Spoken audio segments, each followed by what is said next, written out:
வணக்கம். நீங்கள் இணைந்து கொண்டிருப்பது ஈரோப் தமிழின் இரவு நேர பிரதான செய்திகளுடன் இணைந்து கொள்ளும் நான் லக்ஷனா சரத்குமார். முதலில் தலைப்புச் செய்திகள். ரீபில்டிங் ஸ்ரீலங்கா வேலைத்திட்டம் நாளை ஆரம்பம். இந்திய ராணுவ தளபதிக்கும் இலங்கை பாதுகாப்பு பிரதி அமைச்சருக்கும் இடையில் சந்திப்பு. தொடரும் சீரற்ற வானிலை, வெள்ளப்பெருக்கு அபாயம் குறித்து எச்சரிக்கை. கந்தரோடை விகாரை பெயர் பலகை அகற்றப்பட்டது. தமிழ் மக்களை இந்த அரசு ஒருபோதும் ஏமாற்றாது. அமைச்சர் விஜிதஹீரன். நைனாதீவு குறிக்கட்டுவான் தனியார் படகு சேவை இன்றைய தினம் இடைநிறுத்தம். சீரற்ற காலநிலையின் எதிரொலி. கச்சதீவு அந்தோனியார் திருத்தல வருடாந்த திருவிழா ஏற்பாடு குறித்து கலந்துரையாடல். இனி தொடர்வது விரிவான செய்திகள்.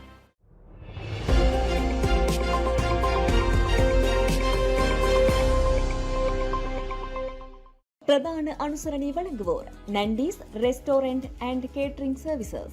ரீபில்டிங் ஸ்ரீலங்கா வேலை திட்டத்தின் கீழ் டித்வா புயலினால் முழுமையாக சேதமடைந்த வீடுகளுக்கு பதிலாக புதிய வீடுகளை நிர்மாணிக்கும் மற்றும் நஷ்டஈடு வழங்கும் பணிகள் நாளை ஆரம்பமாக உள்ளன. ஸ்ரீலங்கா ஜனாதிபதி அனுரகுமார் திசாநாயக்கவின் தலைமையில் அனுராதபுரம் மற்றும் குருநாகல் மாவட்டங்களில் இந்த ஆரம்ப நிகழ்வுகள் நடைபெறவுள்ளதாக ஜனாதிபதி ஊடகப் பிரிவு தெரிவித்துள்ளது.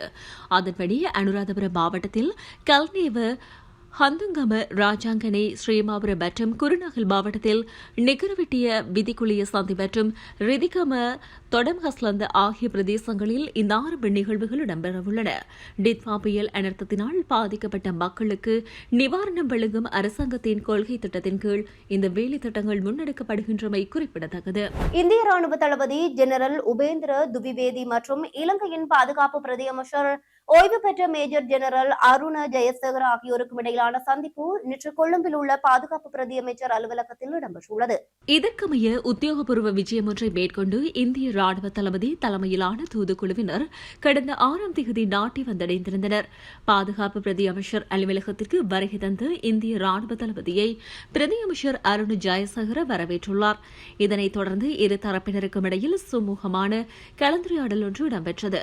அயல் நாடுகளான இந்தியா மற்றும் இலங்கைக்கிடையில் நீண்டகாலமாக நிலவும் வரலாற்று, கலாச்சார மற்றும் நாகரிக ரீதியிலான தொடர்புகளை இரு தரப்பினரும் இதன்போது மீண்டும் உறுதிப்படுத்திக் கொண்டனர். இலங்கைக்கு தென்கிழக்காக வங்களா விரிகுடா கடற்பரப்பில் நிலை கொண்டுள்ள விருத்தியடைந்த தாளமுகம் தென்மேற்கு வங்களா விரிகுடா ஊடாக மேற்கு திசையாகவும் வடமேற்கு திசையாகவும் நகர்ந்து 2026 ஜனவரி 9ஆம் தேதி மாலை 5:30 மணிக்கு இரவு 11:30 மணிக்கும் இடைப்பட்ட காலத்தில் ஹம்பாந்தோட்டை மற்றும் கல்முனை ஆகியவற்றுக்கு இடையில் இலங்கை கடற்கரையை ஊடுருத்து செல்வதற்கான சாத்தியம் அதிகம் உள்ளதாக வளிமண்டலவியல் திணைக்களம் எதிர்ப்பு கூறியுள்ளது.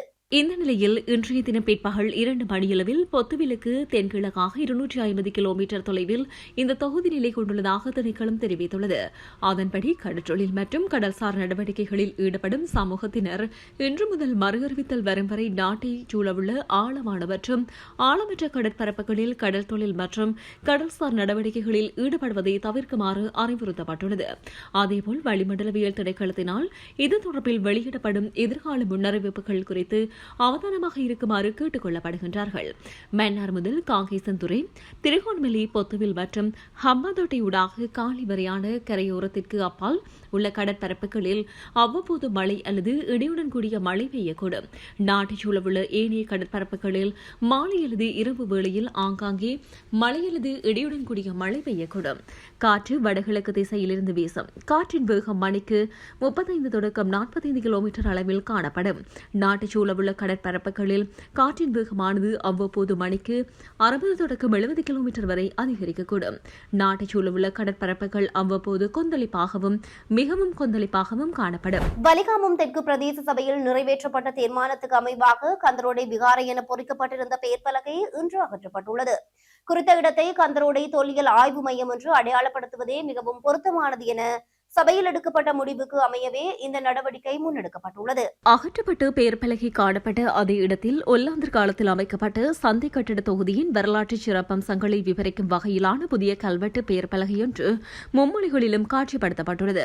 எதிர்கால சந்ததியினருக்கு சரியான வரலாற்றை கொண்டு செல்லும் நோக்கிலேயே இந்த புதிய பெயர் பலகை காட்சிப்படுத்தப்பட்டுள்ளதாக தெரிவிக்கப்பட்டுள்ளது. தமிழ் மக்களின் நீண்டகால அரசியல் பிரச்சினைகளுக்கு நிரந்தரமான தீர்வை வழங்குவதில் ஜனாதிபதி அனுரகுமார திசாநாயக்க தலைமையிலான அரசு உறுதியுடன் செயற்படும் என்று வெளிவிவகார அமைச்சர் விஜித ஹேரத் தெரிவித்துள்ளார். தமிழ் மக்களை இந்த அரசு ஒருபோதும் ஏமாற்றாது என குறிப்பிட்ட அவர், கடந்த காலங்களில் பல அரசுகள் தமிழ் மக்களுக்கு வாக்குறுதிகளை வழங்கிய போதிலும் அவை நடைமுறைப்படுத்தப்படவில்லை.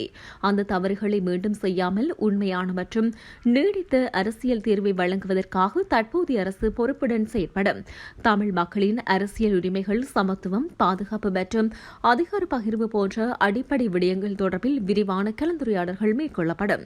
அனைத்து இன மக்களையும் உள்ளடக்கிய ஒற்றுமையான நாட்டை கட்டியெழுப்புவதே இந்த அரசாங்கத்தின் நோக்கமாகும். இனப்பிரச்சினைக்கு தீர்வு காண்பது நாட்டின் உள்நாட்டு விடயமாக இருந்தாலும் சர்வதேச சமூகத்திடம் இலங்கை அரசு வெளிப்படையாகவும் பொறுப்புடனும் செயல்படுவதாக நம்பிக்கை அளிக்க வேண்டிய தேவையும் உள்ளது. தமிழ் மக்களின் நியாயமான கோரிக்கைகள் மதிக்கப்பட வேண்டும். அவர்களது நம்பிக்கையை மீண்டெடுப்பதே இந்த அரசாங்கத்தின் முதன்மையான இலக்கு. அதற்காக அரசியல் ரீதியான நிரந்தர தீர்வு வழங்கப்படும் என்று உறுதியளிக்கின்றோம். வாக்குறுதி மாத்திரமல்ல, அதை நடைமுறையில் நிறைவேற்றுவோம் எனவும் அவர் குறிப்பிட்டுள்ளார். குறைக்கட்டுவான் தனியார் படகு சேவை இன்றைய தினம் இடைநிறுத்தப்படும் என்று அறிவிக்கப்பட்டுள்ளது. சீரற்ற காலநிலை காரணமாக வளிமண்டலவியல் திணைக்களத்தின் அறிவுறுத்தலுக்கு அமைய குறித்த முடிவு எடுக்கப்பட்டுள்ளது.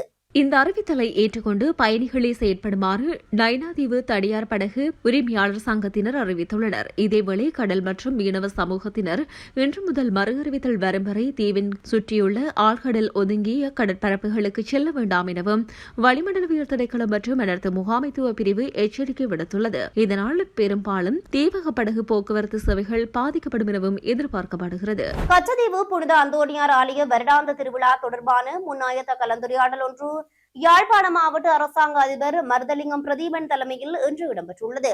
காலை 9:30 மணியளவில் யாழ்ப்பாண மாவட்ட செயலகத்தில் உள்ள அரசாங்க அதிபர் அலுவலகத்தில் நடைபெற்றுள்ளது. குறித்த கலந்துரையாடலில் யாழ்ப்பாண மறைமாவட்ட குழு முதல்வர் ஆயர் அருட்தந்தை PG ஜெபரட்னம், வடமாகாண கடற்படை தளபதி ரியர் அட்மிரல் புத்திகள்ளி எனக்கமையே இந்திய துணை தூதரக அதிகாரி நாகராஜன் உள்ளிட்ட பலர் பங்கேற்றிருந்தனர். இந்த கலந்துரையாடலில் தலைமுறை ஆற்றிய அரசாங்க அதிபர் வரலாற்று சிறப்புமிக்க கச்சதீவு புனித அந்தோணியர் திருத்தலத்தின் 2026 ஆண்டுக்கான வருடாந்த திருவிழா எதிர்வரும் பிப்ரவரி மாதம் 27 மற்றும் 28 தேதிகளில் நடைபெறவுள்ளதாக தெரிவித்தார். மேலும் கச்சதீவு புனித அந்தோணியர் திருவிழா இலங்கை இந்திய பக்தர்கள் கலந்து கொள்ளும் பெரும் திருவிழாவாக முன்னெடுக்கப்படுகிறது. கடந்த ஆண்டு திருவிழா சிறப்பாக நடைபெற்று ஒத்துழைப்பு வழங்கிய கடற்படை மற்றும் துறை சார்ந்த திணைக்களங்களுக்கு நன்றியினை தெரிவித்துக் கொண்டதுடன் கடந்த வருடம் 9,000 பக்தர்கள் கலந்து கொள்வார்கள் என எதிர்பார்க்கப்பட்ட போதும் இந்தியாவிலிருந்து 4,364 பக்தர்கள் உள்ளடங்கலாக 7,464 பக்தர்கள் வரை கலந்து கொண்டார்கள் என தெரிவித்தார். மேலும் கச்சதீவானது மனிதர்கள் இல்லாத தனித்தீவாக இருப்பதனால் சகல ஏற்பாடுகளுடன் நடப்பாண்டு திருவிழா கடந்த ஆண்டு திருவிழா ஒழுங்கமைப்பினை காட்டிலும் மேலும் புனிதமான சிறப்பாக நடைபெற வேண்டும் எனவும் கடந்த ஆண்டு ஏதாவது சில குறைபாடுகள் இருப்பின் அதனை இந்த ஆண்டு கூடுதல் கவனத்துடன் நிவர்த்தி செய்வது தொடர்பில் நடவடிக்கை எடுக்கப்பட உள்ளதாகவும் தெரிவித்தார். இலங்கை மற்றும் இந்தியாவிலிருந்து வருகை தரும் பக்தர்களின் எண்ணிக்கை, அவர்களுக்கான தங்குமிட வசதிகள், கூடாரங்கள், உணவு வசதிகள், பாதுகாப்பு சுகாதார தேவைகள், மலசலகூட வசதிகள், குடிநீர் தேவைகள், பாதுகாப்பு, ஒலி வசதிகள், கடல் மற்றும் தரைப்போக்குவரத்து ஒழுங்குகள், தனியார் கடற்போக்குவரத்து படகுகளின் கட்டண நிர்ணயம், கழிவு முகாமைத்துவம் உள்ளிட்ட பல்வேறு விடயங்கள் தொடர்பாக விரிவாக கலந்துரையாடப்பட்டது. கிரீன்லாந்தை கையகப்படுத்துவதற்கான பல்வேறு விருப்பங்கள் குறித்து அமெரிக்க ஜனாதிபதி டொனால்டு டிரம்ப் விவாதித்து வருவதாகவும் அதில் ராணுவத்தை பயன்படுத்துவதும் அடங்கும் என்றும் வெள்ளை மாளிகை தெரிவித்துள்ளது.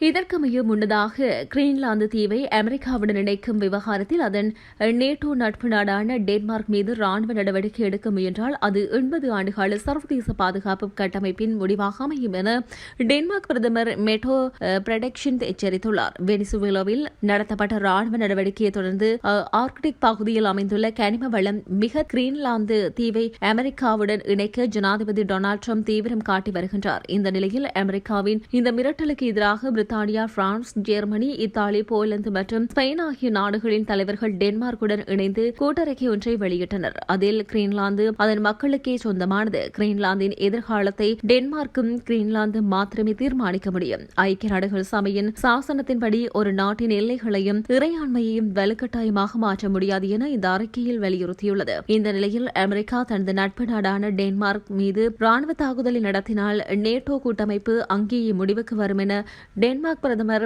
மேட்டோ பிரடெக்ஷன் நேரடியாக எச்சரித்துள்ளார். இது இரண்டாம் உலகப் போருக்கு பிந்தைய உலகளாவிய பாதுகாப்பு சீர்குலைக்கும் என்றும் அவர் சுட்டிக்காட்டியுள்ளார். அதே நேரம் கிரீன்லாந்து பிரதமரும் இது தொடர்பில் கருத்து தெரிவிக்கையில், கிரீன்லாந்து ஒன்றும் விற்பனைக்குரிய பொருள் அல்ல, இது எமது தாயகம். ஆக்கிரமிப்பு என்ற கற்பனைகளை அமெரிக்கா கைவிட வேண்டும் என தெரிவித்துள்ளார். எவ்வாறாயினும் மேற்படி கூட்டறிக்கையும் பின்னர் வெள்ளை மாளிகை அறிக்கை ஒன்றை வெளியிட்டு கிரீன்லாந்தை கையகப்படுத்துவதற்கான ராணுவ நடவடிக்கை குறித்து அறிவித்துள்ளமை குறிப்பிடத்தக்கது. செய்திகளின் நிறைவாக இனி மீண்டும் தலைப்புச் செய்திகள். ரீபில்டிங் ஸ்ரீலங்கா வேலை திட்டம் நாளை ஆரம்பம். இந்திய ராணுவ தளபதிக்கும் இலங்கை பாதுகாப்பு பிரதி அமைச்சருக்கும் இடையில் சந்திப்பு. தொடரும் சீரற்ற வானிலை, வெள்ளப்பெருக்கு அபாயம் குறித்து எச்சரிக்கை. கந்தரோடை விகாரை பெயர் பலகை அகற்றப்பட்டது. தமிழ் மக்களை இந்த அரசு ஒருபோதும் ஏமாற்றாது. அமைச்சர் விஜிதஹீரன். நைனாதீவு குறிக்கட்டுவான் தனியார் படகு சேவை இன்றைய தினம் இடைநிறுத்தம். சீரற்ற காலநிலையின் எதிரொலி. கச்சதீவு அந்தோனியார் திருத்தல வருடாந்த திருவிழா ஏற்பாடு குறித்து கலந்துரையாடல். இத்துடன் ஈரோப் தமிழின் இரவு நேர பிரதான செய்திகள் நிறைவு பெற்றன. தொடர்ந்து நமது செய்திகளுடன் இணைந்திருங்கள். வணக்கம்.